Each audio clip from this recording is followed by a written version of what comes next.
Dark Shadows, number 32, BTR 72666, air 8966, take one.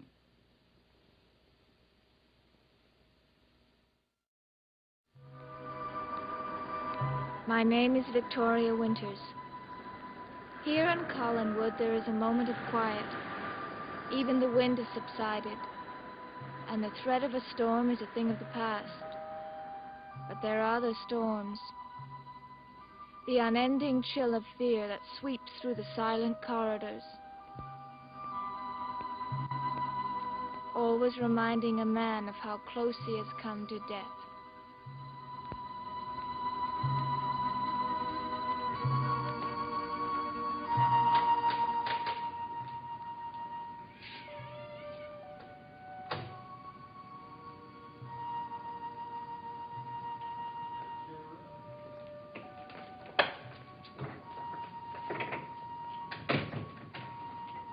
Hello, Liz. Roger, how long have you been home? Long enough. Wait, I've just come from Matthew's cottage. He's gone into town to see if he can help find David. You can tell him not to bother, Liz. Why? What happened? You've missed quite a few things. Did you hear something about David? Yes. He tried to kill me. My own charming son. That's not true. Where is he now? Where all criminals belong. Under lock and key.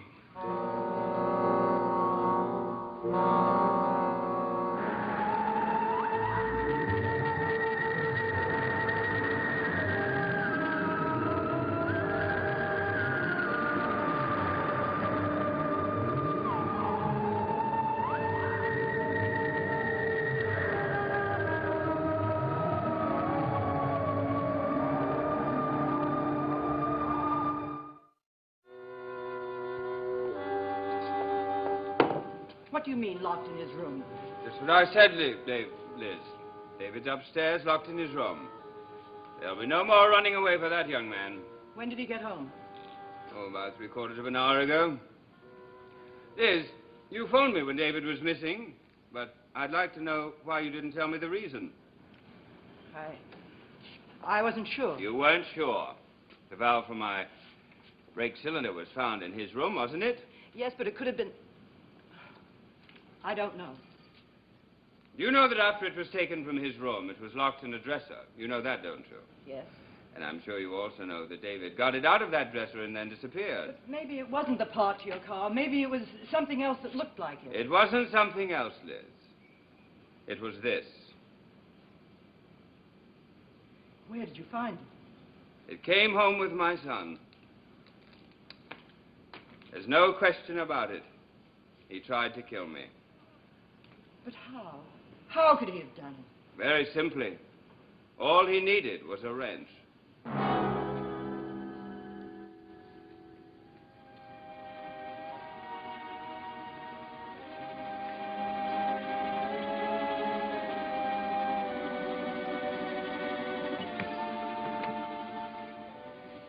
Harry, try to get a hold of Bill Malloy for me. Tell him I'd like to... He is? We'll send him right in.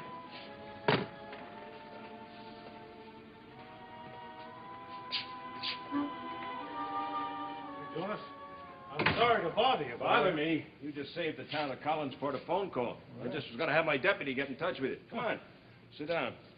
Oh, what do you want to see me about? Well, Bill, I've got a problem. I thought maybe you could help me with it. Bill, I need information. Information about the Collins family. Roger, his sister Elizabeth, all of them. Why ask me? Well, I guess maybe because you manage their fishing fleet and cannery. And you're probably closer to them than anyone else in town. Reason enough? Nope. Bill, you're a hard man. But I've got a tough job here. A lot tougher than I thought. Well, maybe I can make it easier. That's all that I want. But without prying into that family. Now, Jonas, we all know who tampered with the brakes on Roger's car. Burke, you mean? Hey, Burke Devlin. I know you saw him today, Jonas, and I'm sure he told you the only reason he came back to town was for a social visit. Something like that. Well, did he also tell you he had a private detective asking questions around town for 2 weeks before he arrived? Is that what you came here to tell me? I figured it might help you build a case against him. Bill, I already know about the private detective. Well, then go Now, out wait there a second. Just wait. I know the facts against Burke in this case. Right now, I wish I could make them hold up. But as I said before, I've got problems. Well, I don't see what Bill, problem you have. I need your help. I really need your help, Bill. I have to do something I don't like to do. Look, I was always fond of Burke myself. Just but forget this is about something Burke. much more- Forget about Burke for a minute. Just try to answer my questions. About the family? About one member of that family. Just one. A 9-year-old boy named David.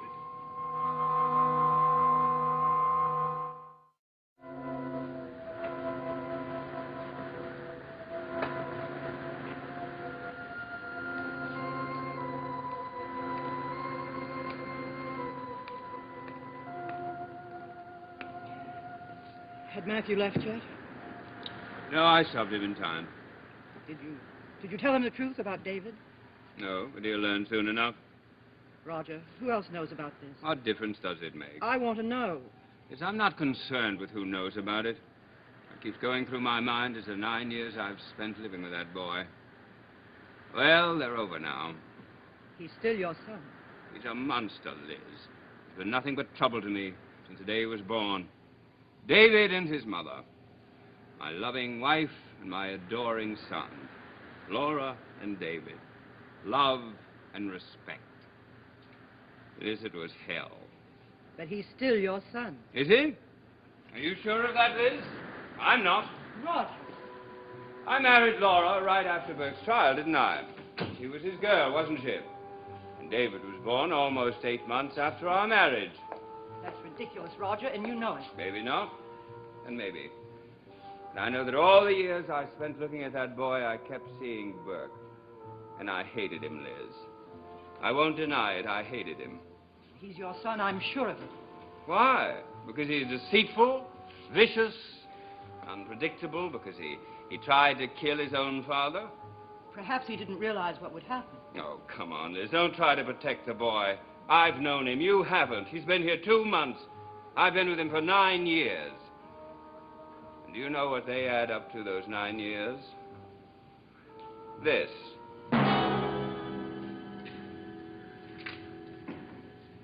What did he say? Well, he's just a kid, Jonas. You realize that, don't you? I realize it. What did he say? Well, he must have just had a humdinger of a fight with his father. And I heard him say, I hope he dies. Now, look, Jonas, all kids go through that kind of an emotional I'm not upset. interested in all kids, Bill. Just one. Did they have these fights often? What are you getting at?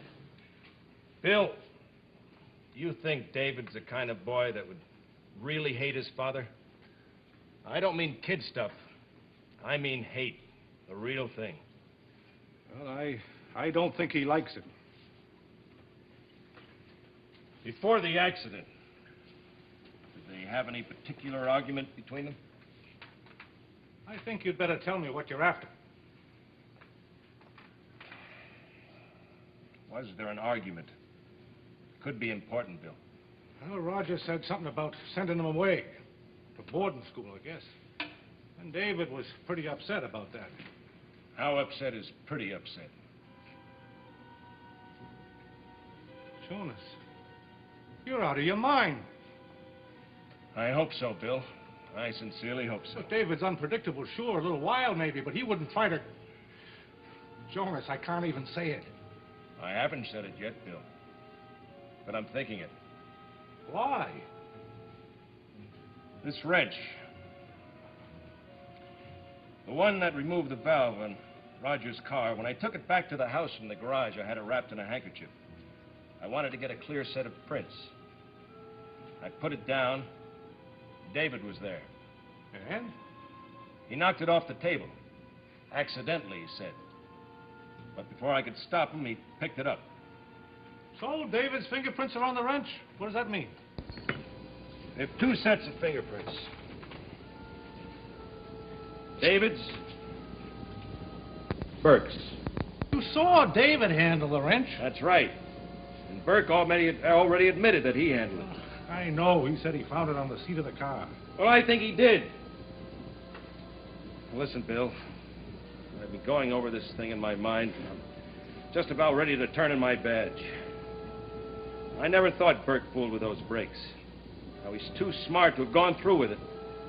And having been seen standing there with a wrench in his hand. But the car did crash. Exactly. So I believe Burke was telling the truth. And that he did find the wrench in the seat of the car. And that it was someone else who used it and put it there.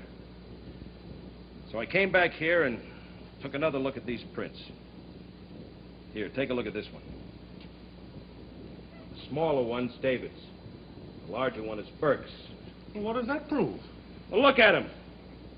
Burke's is almost covering David's, which means that David handled the wrench twice. Once when it went to the floor and he picked it up, and once before Burke got there. Well, I follow you, sure. Burke's fingerprint is on top of David's.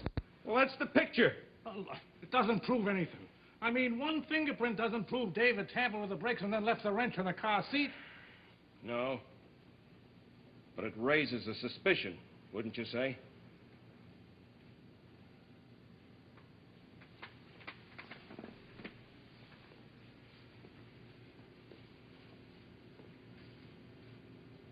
What do you intend to do about it?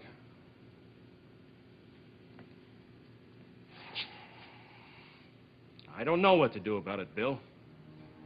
I really don't.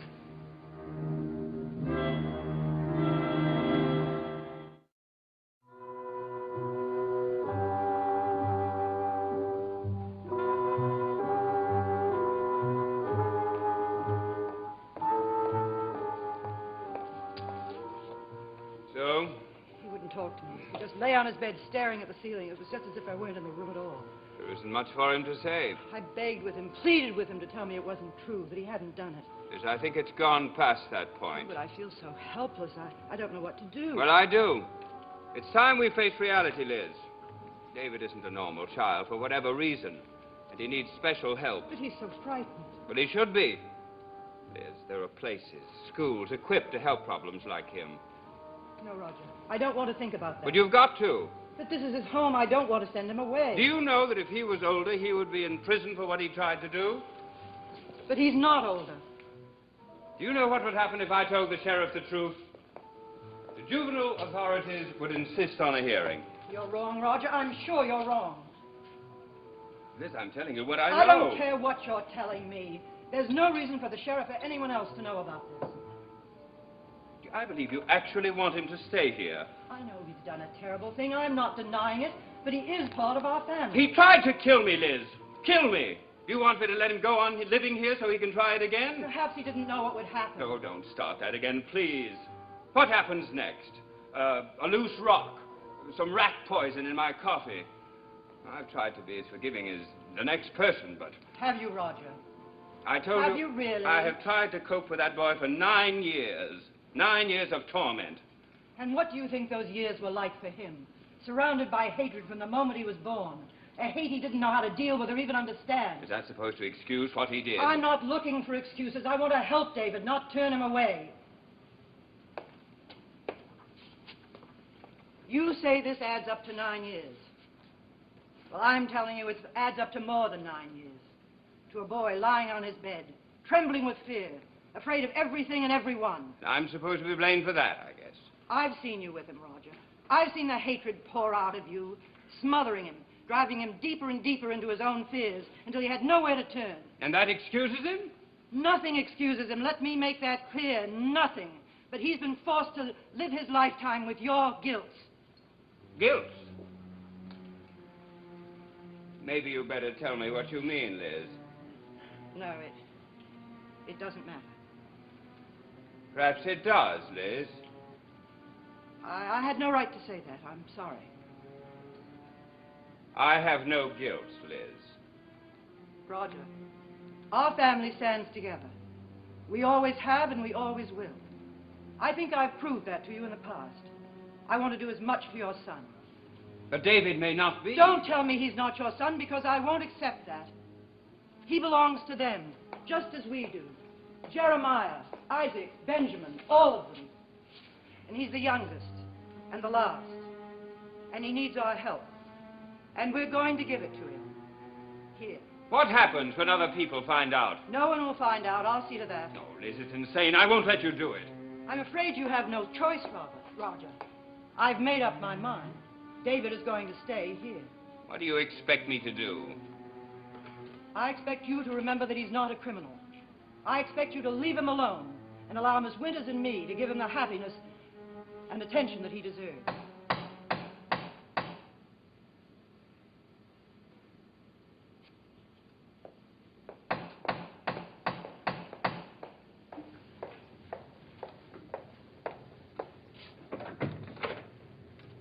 Well, Mrs. Stoddard, is your brother home?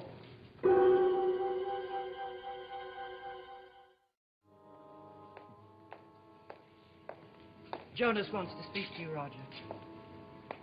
Want to see you, Mr. Collins, about something important. I think you'd be interested in this, too, Mrs. Stoddard. Well put, Sheriff. My sister is interested in all that concerns me. All that concerns our sacred family. What is it, Jonas? Liz, please. I think Mr. Carter should know what a strong-knit group we have up here on this hill. My sister is a great believer in family tradition. The strong should protect the weak, the healthy should protect the sick, no matter what the consequences may be. Roger, I'm sure Jonas didn't come up here to listen to a lecture on family loyalty. As a matter of fact, Mrs. Stoddard, family loyalty does have a little bit about what I'm going to say. Oh? I want you to know this isn't easy for me. I could be wrong, but I've been giving it a lot of thought. Well, I wasn't even going to come up here, but I thought I should come and discuss it with you. With both of you, that is. Is it about the accident? Yes. Don't tell me you finally arrested Burke Devlin. Talk about irony, Liz. Roger, please. Go on, Jonas. No, I haven't arrested Burke. I guess you know that I never felt that Burke was really responsible for your brother's accident. And how right you were. Roger. Why not give the man credit? It was you and I, Liz. We always blame Burke for tampering with my brakes. And think of the injustice that it was. At least Mr. Carter had the instinct and the perception. Roger, that's quite enough. Oh, I'm sorry, Liz. I didn't mean to make another speech. 1,000 apologies, Mr. Carter. Well, it's about the wrench. I guess you remember Burke said he found it in the seat of your car. I remember. Mrs. Stoddard, I want you to know I could be wrong. I've made mistakes before, lots of times. Is it about David?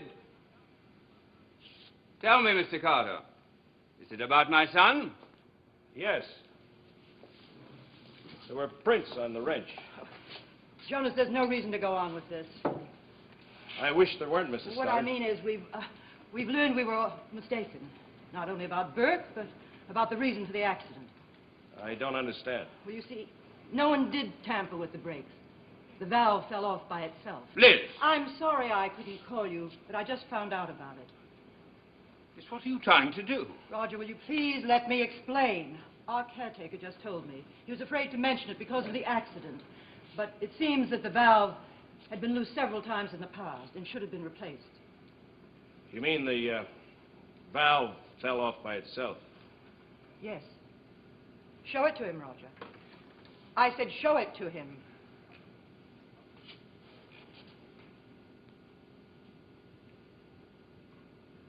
Where did you find this?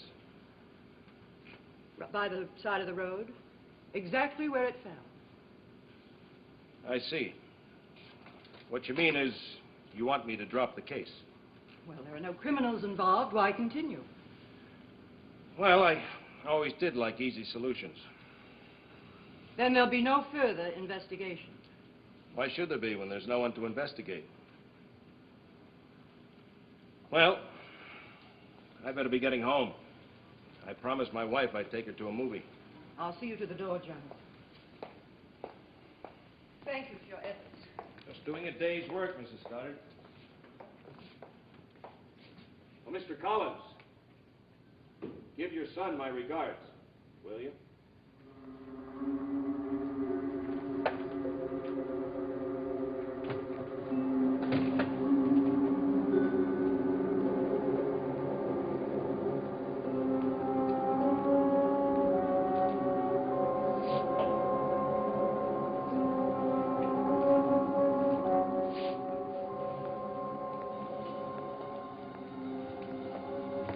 I had no choice, Roger.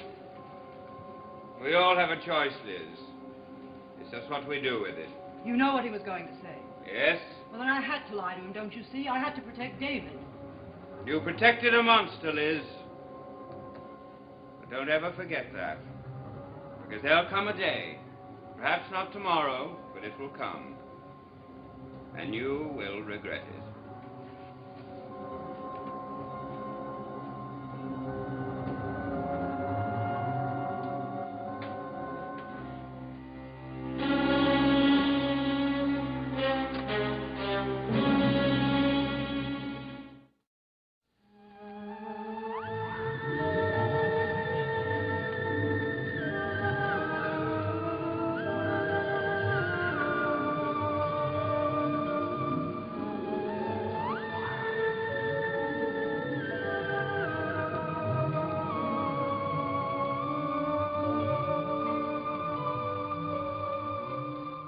What can one American Jeep Patrol do against Rommel's mighty Africa Corps? Watch for Rat Patrol, Monday nights in color starting in September, here on ABC.